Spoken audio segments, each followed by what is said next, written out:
On Saturday, July 19, 2014, Ricard, Denisio, and two friends set sail from the port of Lesostret, Spain. Their destination was the captivating Captain Labari cliff formation. Beneath the waves, a network of underwater caves awaited, promising both adventure and peril. What followed was a harrowing ordeal, where the explorers faced the terrifying reality of being trapped in the unknown depths. Watch till the end to discover the harrowing tale of the Cova dels Arquets Cave. On a sun-drenched Saturday morning, July 19, 2014, four friends embarked on an adventure that would forever alter their lives. Ricard and Denisio, two experienced divers with an unyielding passion for exploration, joined their companions on a journey to the captivating Captain Labari cliff formation off the coast of Spain. This towering natural wonder, formed thousands of years ago during the separation of the Medici Islands from the mainland, held a secret allure beneath the surface, a network of underwater caves that beckoned the daring.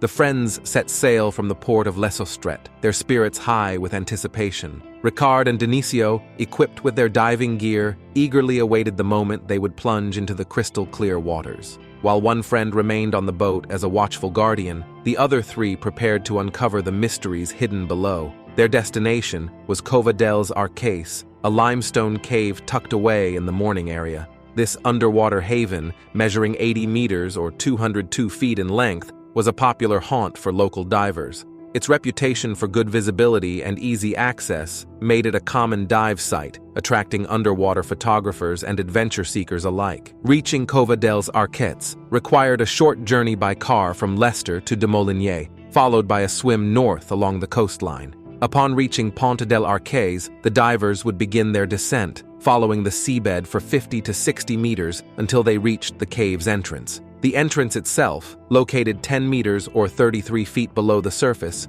was a narrow opening of about 2.5 meters. Once inside, the divers would navigate an ascending conduit, its floor lined with stones, before reaching the main chamber of the cave. This chamber, extending to a depth of 40 meters or 131 feet, was considered manageable for experienced divers, offering a relatively straightforward exploration. However, Cova dels Arquets held a secret that few knew. Towards the end of the cave, a smaller, obscure opening led to a muddy cavity. This unexplored passage, with its unpredictable visibility and potential hazards, had deterred previous divers from venturing further. Its mysteries remained shrouded in darkness, waiting to be unraveled. For years, Cova dels Arquets remained a well-kept secret among a select group of divers who frequented the coast of Lisa State. But on this fateful day, Ricard and Denisio were determined to push the boundaries and discover what lay beyond the known. With a splash, the three divers descended into the depths, leaving the sun-dappled surface behind. Their underwater journey led them to the entrance of Cova dels Arquets, a cave known for its abundance of lobsters. The entrance, a dark abyss plunging 10 meters below the surface, beckoned them further into the unknown. Guided by their flashlights, Ricard, Denisio, and their companion ventured deeper into the cave. The initial 45 meters were relatively easy to navigate, with the rocky floor teeming with lobsters. However, as they progressed, the terrain changed. The familiar rock gave way to a soft, muddy bottom, signaling the beginning of unexplored territory. A sense of unease crept over their third companion. The unfamiliar surroundings and the dwindling visibility triggered a primal fear within him. Through a series of hand signals, he conveyed his decision to return to the surface. Ricard and Denisio, understanding his concerns, agreed to continue their exploration as a duo. It was a decision they would soon regret. Undeterred, Ricard and Denisio pressed on, their flashlights illuminating the path ahead. However, with each passing meter, the visibility worsened. By the time they reached the 80-meter mark, their surroundings had transformed into a disorienting haze. Panic began to set in as they realized they had lost their way. The once clear path back to the entrance had vanished, leaving them stranded in a suffocating darkness. Their situation grew increasingly dire as their air supply dwindled. Desperation gnawed at them as they searched for a way out, their breaths coming in ragged gasps. Just when all hope seemed lost, a faint glimmer of light caught their attention.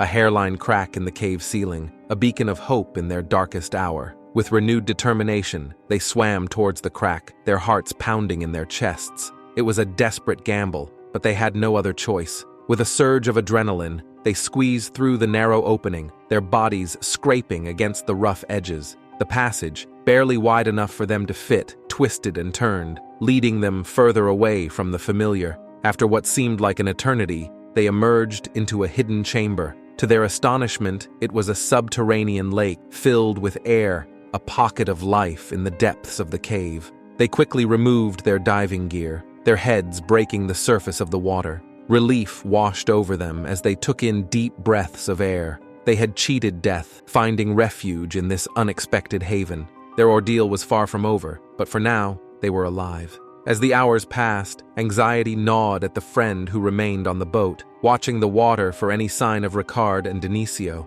Meanwhile, the Gaius of Lesostret, a specialized underwater rescue team, was on duty that morning, providing safety for open-water swimmers nearby. Around 11 o'clock, their radio crackled to life with a distress call from Ricard and Denisio's worried friends. Corporal Fernando Aguirre, the Hayes group leader, wasted no time in mobilizing his team.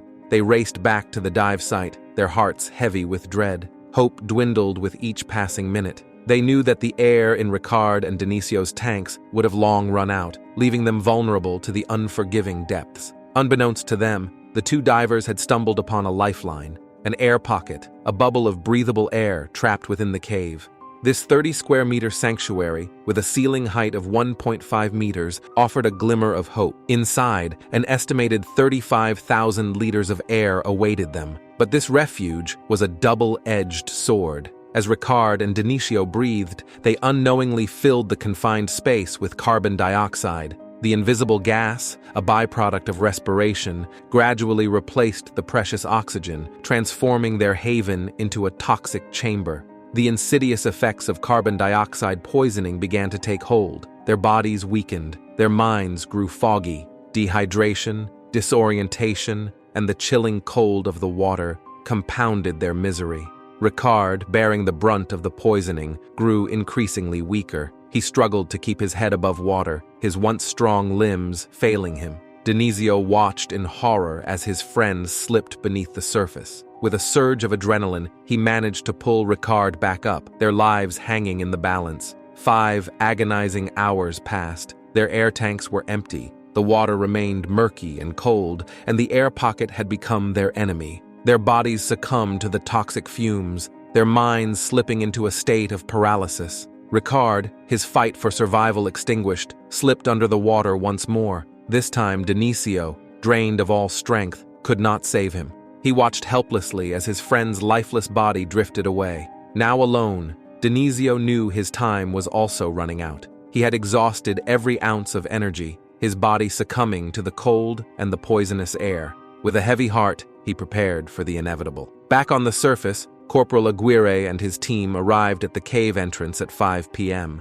Joined by another diver, they descended into the depths, their flashlights piercing the darkness. They followed the rocky terrain for 45 meters, hoping to find any sign of the missing divers. But their progress was halted by a wall of murky water, the result of Ricard and Denisio's desperate struggle. The visibility was zero, the path ahead uncertain. The divers were forced to retreat, their hopes of a rescue fading. Corporal Aguirre immediately activated the Guardia Civil's National Speleo Diving Group, a specialized team equipped to handle such challenging situations. They reached out to biologists, diving centers, underwater photographers, and fishermen, gathering any information they could about the cave's layout. A biologist provided a rudimentary map, but it ended abruptly at the muddy area where the previous dive had been thwarted. The search resumed the next day, Sunday, with the arrival of specialists from across the country. The incident had garnered media attention, and journalists flocked to the scene, eager for updates. The first 2 divers of the day reached the muddy section.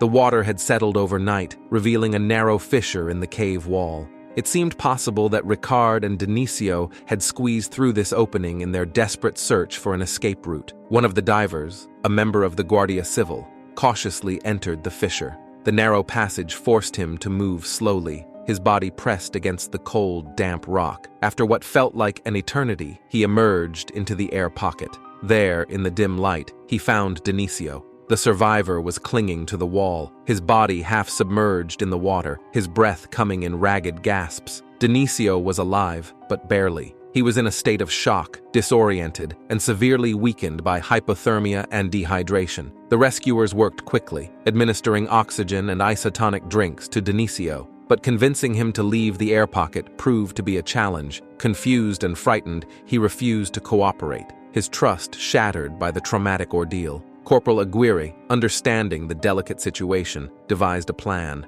He contacted one of Denisio's diving buddies and asked him to join the rescue effort. The familiar face might be the key to calming Denisio and persuading him to leave the cave. On Sunday afternoon, Denisio's friend entered the air pocket. His presence had an immediate effect on Denisio, who finally agreed to be guided out of the cave. After 24 harrowing hours, Denisio emerged from the depths, the first diver in Spain to survive such a harrowing ordeal. Tragically, Ricard's body was later recovered from the air pocket. The cause of death was determined to be hypercapnia, a condition caused by excessive carbon dioxide buildup in the bloodstream. Corporal Aguirre's report concluded that Ricard's death was a result of hypercapnia, while Denisio's survival was a testament to his resilience and the quick actions of the rescue team.